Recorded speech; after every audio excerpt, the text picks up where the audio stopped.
Hola, vamos a comenzar hablando de los usuarios de un sistema gestor de bases de datos. Es decir, el tema inicial no van a ser las bases de datos, sino el sistema que las gestiona. Acá tenemos una página de un libro que aparece el título acá, Fundamentos de Bases de Datos, Silver, Schatz, McGraw-Hill, y acá podemos ver un esquema. Entonces vamos a centrarnos en esto que aparece acá. Dice que una base de datos tiene usuarios normales, programadores de aplicaciones, usuarios sofisticados y administrador de la base de datos. Nosotros vamos a ser el administrador de la base de datos en este caso. Más adelante pasaremos a ser los programadores de aplicaciones y después vamos a probar esas aplicaciones y vamos a tomar este rol de usuarios normales. Así es como va a funcionar esta serie de videos. Como somos administradores de la base de datos, tenemos acceso a una serie de operaciones que voy a mostrar a continuación. Bien, soy el administrador de la base de datos, entonces entro a phpMyAdmin e inicio sesión. Para iniciar sesión colocan root y la contraseña puede ser que la dejen vacía o puede ser que tengan que escribir alguna. Tratan de entrar con la contraseña vacía y si no los dejan escriben root y le dan a continuar. Inmediatamente acá aparece el sistema gestor de bases de datos phpMyAdmin. Y yo he entrado como un usuario administrador. Entonces puedo hacer una serie de cosas. Vamos a ver cuáles son las cosas que puedo hacer como administrador. En primer lugar, puedo crear nuevos usuarios. Yo soy el usuario root. El usuario root es administrador y tiene todos los privilegios. En este caso aparecen dos usuarios root. Uno acá y otro acá. Dice que uno no tiene contraseña y el otro sí tiene contraseña. Luego dice que puede entrar a través de localhost o a través de esta dirección. Si yo trato de entrar a esta dirección, me va a lanzar exactamente esto. Y si yo trato de ingresar a phpMyAdmin, podré entrar con el usuario root. Ahí está, me ha abierto exactamente lo mismo. Tanto el usuario root que entra a través de esta dirección, es decir, por acá, como el que entra por localhost, tiene todos los privilegios. ¿Eso qué quiere decir? Que es un usuario administrador, que es un usuario que pertenece a este rol de acá. ¿Cuáles son los privilegios que tiene un usuario administrador? Vamos a verlos dando clic en editar los privilegios. Acá podemos ver que dice privilegios globales. ¿Qué es un privilegio global? Es un privilegio que tiene un usuario para hacer algo en todas las bases de datos. Porque por ejemplo, si yo tengo un privilegio que no es global, yo puedo aplicar, por ejemplo, todas estas operaciones, pero solo a una base de datos en específico, por ejemplo, a esta base de datos, y yo no puedo hacer nada con estas otras. A veces ni siquiera puedo ver que estas otras bases de datos están aquí. Pero como yo soy un usuario administrador, yo puedo ver todas las bases de datos que se utilizan en este gestor. Tengo tres tipos de permisos. El de datos, selección, inserción, actualización, eliminación, creación de archivos.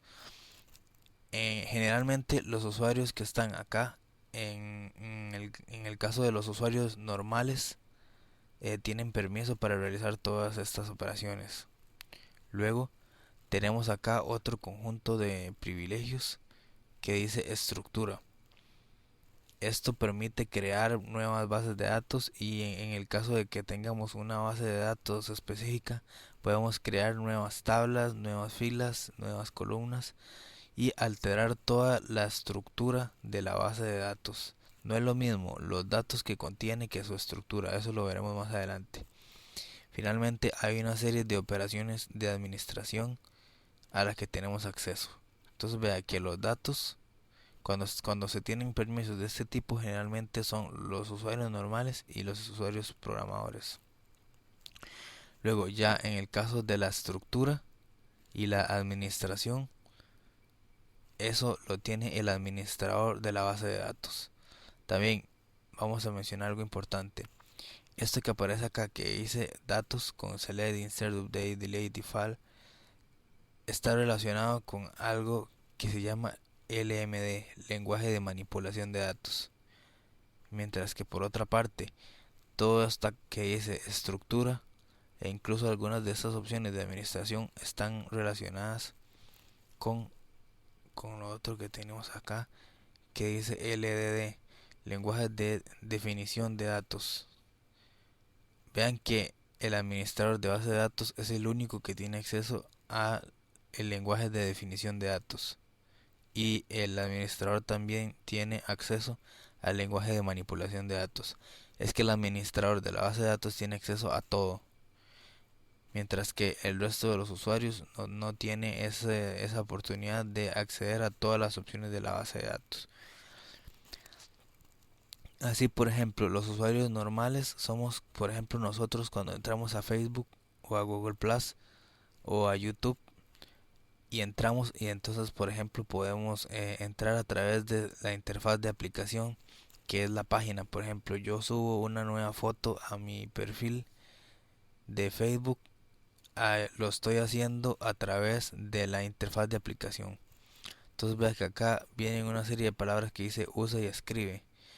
En realidad nosotros cuando subimos una foto en Facebook estamos haciendo esto que dice usa, y lo que realmente escribe la información en la base de datos es algo que trabaja a nivel de programación.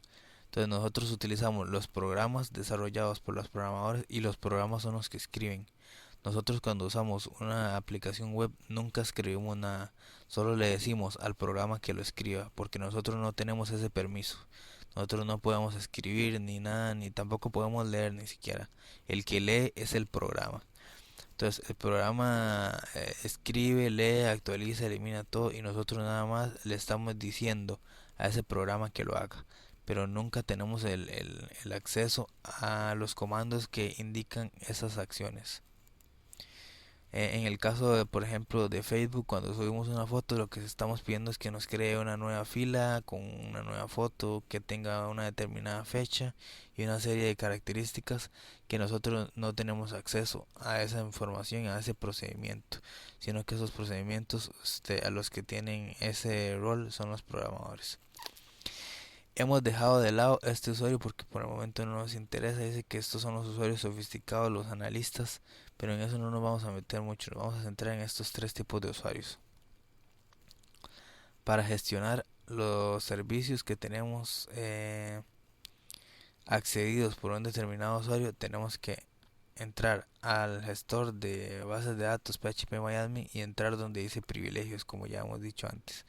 Y lo que aparece acá es una lista de usuarios. Estos son todos los usuarios que tiene este sistema gestor de bases de datos. Acá podemos editar los privilegios, luego podemos exportar los usuarios para importarlos previamente en otro sistema gestor de bases de datos.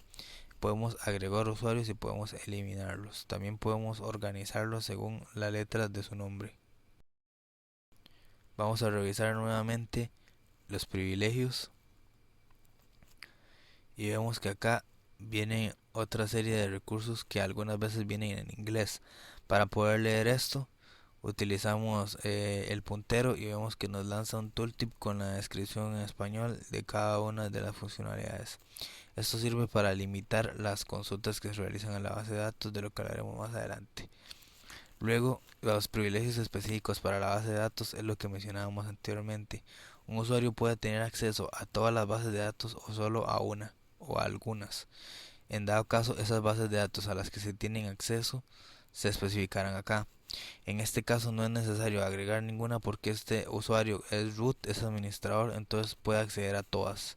Entonces, como puede acceder a todas, no es necesario poner ninguna aquí porque ya se sabe que son todas. Se asume que tiene acceso a todas. Luego, para hablar de la contraseña que se utiliza, cabe destacar que debemos utilizar una contraseña segura, igual como se hace con un correo o cualquier otro tipo de aplicación que requiera una contraseña. Nunca utilizar una contraseña fácil. Este sistema nos permite generar una contraseña aleatoria. Sin embargo, lo más recomendable es escribir nosotros nuestra propia contraseña. Vamos a darle cancelar acá y vamos a dejar la tarea de crear un nuevo usuario para el próximo video.